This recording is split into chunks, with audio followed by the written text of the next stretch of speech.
სპექტაკლის პრემიერა სიღნაღის თეატრში და ახალი გეგმები მალედასი ამერიკის შეერთებულ შტატებში გაემგზავრება. თემაზე ვრცლად რეჟისორ მურად ვაშაკიძესთან ვისაუბრებთ. ბატონ მურად, გამარჯობა, დიდი მადლობა, რომ დრო გამონახეთ და მონაწილეობთ ჩვენს გადაცემაში. რას ასწავლის თქვენ მიერ დადგმული ახალი სპექტაკლი მაყურებელს? ბატონ, პრემიერა ჰქონდა დავით კლდიაშვილის პიესის უბედურების მიხედვით გაკეთებული სპექტაკლი. შევცვალეთ სათაური და უბედურება შევცვალეთ მოთმინება და იმედი, კითხვის ნიშანი. რომ ამ პიესაში, ვინც ამ პიესას იცნობს, იცის მან, რომ ქალბატონი მაია, მთავარი როლის შემსრულებელი, ყველას ამას პირდება, რომ აი ამ დღევანდელ გასაჭირი მოვითმინოთ და ვიყოთ მოთმინებით და იმედით, რომ ყველაფერი შეიცვლება. მაგრამ მაბატონოს დავით კლდიაშვილის სულმა, მაგრამ ის რაზეც მე სპექტაკლი გავაკეთე ჩვენს გაუტანლობაზე, ჩვენს ასე ითქვას მამულის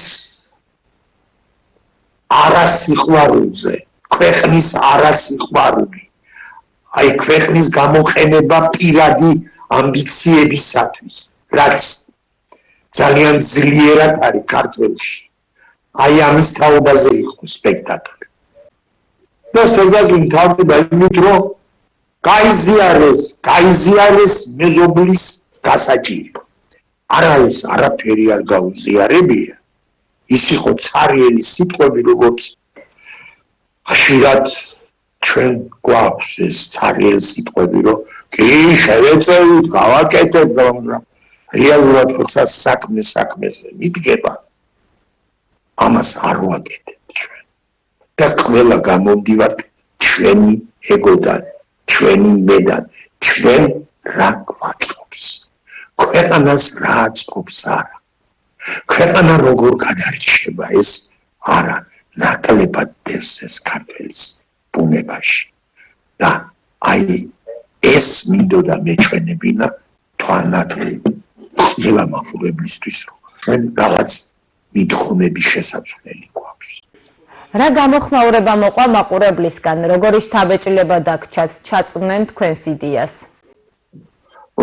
ჩემთვის გასაოცარი ის იყო, რომ მაყურებელმა აბსოლუტურად ზუსტად გაიგო, რა თუ რაზე იყო ეს პრემიერა დადგმული და პირიქით აქეთ გვეკამათებოდნენ, რომ სწორი ხართ და კიდე ბევრი დააკელით, რომ კიდე რეალურად აი ესე ძალიან ღიად უნახავთ, ძალიან ღიად არ არის ჩვენი საქმე, რომ ჩვენ მაინც შეფარებით არა, მაგრამ მაინც ისე დელიკატურად უნდა ვაჩვენოთ ის პრობლემა და არ შეიძლება ადამიანს უთხრა შენ კურდი ხარ, თუმცა რო იცი რომ კურდია, მაგრამ აი ესე პირდაპირ არ უნდა დაუძახო, უნდა მიაკვეთრო, რომ ეს არ შეიძლება, ამის კეთება ამ კუთხით არ შეიძლება. ჩვენ მაინც ამ კუთხით წავედით, რომ აი რასაც თქვენ აკეთებთ ეს ტრაგედია, არ შეიძლება ამის გაკეთება. მაგრამ მაყურებელმა ეს სუსტად მიხვდა და გაიგო და მეც კაცრესაც კი ითხოვდნენ, რომ რა კი ამაზე დავდექით, რომ გაუნხილოთ და უთხრათ ერთმანეთს ჩვენი ნატალი, მაშინ ბოლომდე და პირდაპირ გითხარით, რომ და ეხლა მე გზას ვერ მიცემ, როგორ უნდა თეატრი არ არის, თეატრმა უნდა გაჩვენოს პრობლემა, მაგრამ პრობლემის გადაჭრა უკვე თეატრის საქმე არ არის. პრობლემის გადაჭრა უკვე ყველა ჩვენთაგანშია. რომ გაჩვენე, ესე იგი ასე არ უნდა იქცეოდე, მაშინ ისე მოიქეცი, როგორც ქეუბნე. მაყურებელს სულ ანებიურებთ ხოლმე სიახლეები და საინტერესოა რა გეგმები გაქვთ? და ახლა უახლესი საომავლო გეგმები არის ის, რომ ჩვენ მიწვეული ვართ, როგორც ყოველთვის, უცხოეთში, ამერიკის შეერთებულ შტატებში, მაიამი ბიჩზე, მაიამის 31 მსოფლიო ფესტივალზე, სადაც ხდებიან ის თეატრები და განაცხადის შეტანა აქვს იმ თეატრს, რომელმაც ერთხელ და მეტად გაიმარჯვა სოფლიო ფესტივალზე და მიიღო საუკეთესო სპექტაკლის პრიზი. თუ არა გაქვს ეს მიღებული, მაშინ განაცხადის გაკეთების უფლებაც არ აქვს ამ ფესტივალზე. ჩვენ სამჯერად გვაქვს ეს პრიზი აღებული და უფლება გქონდა, რომ მიგვეღო მონაწილეობა კონკურსში და გავაგზავნეთ გურამ ბათიაშვილის პიესის მიხედვით დადგმული სპექტაკლი, რომელმაც გაიმარჯვა და მიიწვიეს და ივნისის თვეში, 1 ივნისის თვეში, 13 ივნისს მიემგზავრებით ამერიკის შეერთებულ შტატებში აი ამ დიდ მსოფლიო ფესტივალზე. განაცხადი მეორე სპექტაკლზე ვმუშაობთ, პოლიკარპე კაკაბაძის პიესაზე ვმუშაობთ და მაგის პრემიერა კიდე ალბათ იქნება სანამ გავემგზავრებით ივნისამდე, სადღაც ალბათ ესე მაისის ბოლოს, ივნისის დასაწყისში, სანამ წავალთ ამერიკაში, მანამდე გვექნება ეს მეორე პრემიერა. რა კარგი ამბავია, წარმატებას გისურვებთ და ბოლოს ბატონო მურად, თქვენი შეფასებით რა გამოწვევები რჩება თეატრში? თეატრი ბევრისთვის არ წარმოადგენს ისეთ ორგანიზაციას, რომელსაც ძალიან დიდი ხელის შეწყობა უნდა. თეატრს დიდი პატრონობა უნდა. რაც შეიძლება ვთქვათ, აი ხელფასებს, ძალიან დაბალი ხელფასებია. თუ არა სიყვარული, თუ არა ის, რომ დაამთავრე თეატრალური ინსტიტუტი და უნდა აუცილებლად იმუშაო თეატრში და დაამთავრე იმიტომ, რომ გიყვარს. და მე არ აქცევ ყურადღებას, რომ ხელფასი 600 ლარია, 500 ლარია, რომელიც დღეს ფულშიც არ ითვლება.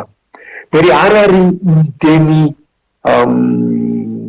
თეატრალური ინსტიტუტი დამთავრებული, თქვათ, კახეთიდან, თქვათ, სიღნაღიდან, იგივე გურჯაანიდან, იგივე თელავში არის, თელავშიც არის თეატრი, თქვათ, ლაგოდეხიდან სადმე, რომ იყვნენ ესეთები, არ არის. სიღნაღიდან ხო არ არის და არ არის თეატრალური ინსტიტუტი დამთავრებული. არც გურჯაანივე დაიტრამახებს ერთი როლანდი იცი ხროპირიძე და რამდენიმე ადამიანი, რომ ისე და ჩვენთვის დიდ პრობლემას წარმოადგენს თეატრი აუცილებლად პროფესიონალი უნდა იყოს, რეჟისორიც და თეატრის მსახიობიც. იმიტომ რომ დღეს ის დრო არის, რომ მოყვარულის დათამაშების სპექტაკლი და მოყვარულის დადგმული სპექტაკლის დრო აღარ არის. ეს დრო წავიდა დამთავრდა უკვე. თუ გინდა რომ ნორმალური სპექტაკლი იყოს და ნორმალური მაყურებელი იყოს და მაყურებელი დააინტერესო, ეს საქმე უკვე პროფესიონალებმა უნდა აკეთონ. ამიტომ ეს პროფესიონალები კიდე ძალიან გვიჭირს. ეხლა მაგალითად ჩემთან მოდიან ბათუმის თეატრიდან, რუსთავის თეატრიდან, ზუგდიდის თეატრიდან, ახმეტელის სახელობის თეატრიდან, რუსთავის გიგალორთიფანიძის სახელობის თეატრიდან მსახიობები, ადგილობრივებიც ყავს, რომელსაც ინსტიტუტიდან სასწავლებელი აქვს დამთავრებული, მაგრამ უფრო მეტი წილი მოდის სხვადასხვა რაიონებიდან. იმიტომ რომ ჭირს წელიწადში ახლა 5-6 კაცს რო იღებენ, ისინი უკვე დაკავებულები არიან თავიანთ თეატრებში, თავიანთ რაიონის თეატრებში, თბილისის თეატრებში, რუსთავის თეატრებში, ქუთაისის თეატრებში. და აი ეს არის ჩვენთვის ძალიან დიდი პრობლემა. ძალიან დიდი ბედნიერება იქნებოდა, თქვათ, გურჯაანსაც იგივე, თელავსაც მოუწოდებდნენ ამ ორ კარგ რაიონს და თელავსაც, გურჯაანსაც, სიღნაღის ხელისუფლებასაც იმაზე, რომ თავიანთი ჯგუფები გააკეთონ თეატრალურ ინსტიტუტში. ეს იმას ნიშნავს, რომ თქვათ 4 კაციანი, 5 კაციანი, 6 კაციანი ჯგუფი, ამაზე მოდის თეატრალური ინსტიტუტი რაიონი იხდის მათი განათლების თანხას და ისინი დამთავრების შემდეგ იღებენ ვალდებულებას, რომ 4 წელი იმუშაონ თქვათ სიღნაღის თეატრში, თქვათ გურჯაანის თეატრში. თუ იმას დაუფინანსებს სწავლებას გურჯაანის რაიონი ან სიღნაღის რაიონი ან თელავი, მაშინ ისინი იღებენ და ხელს აწერენ, რომ 4 წლის განმავლობაში არსად არ წავლენ, იქნებიან აი იმ ეს აუცილებლად უნდა გააკეთოს ყველა იმ რაიონმა, რომელსაც მინდა რომ თეატრი გქონდეს და თეატრი ყველა რაიონში უნდა იყოს. მე აი ამ თეატრს 91 წლიდან ვაშენებ.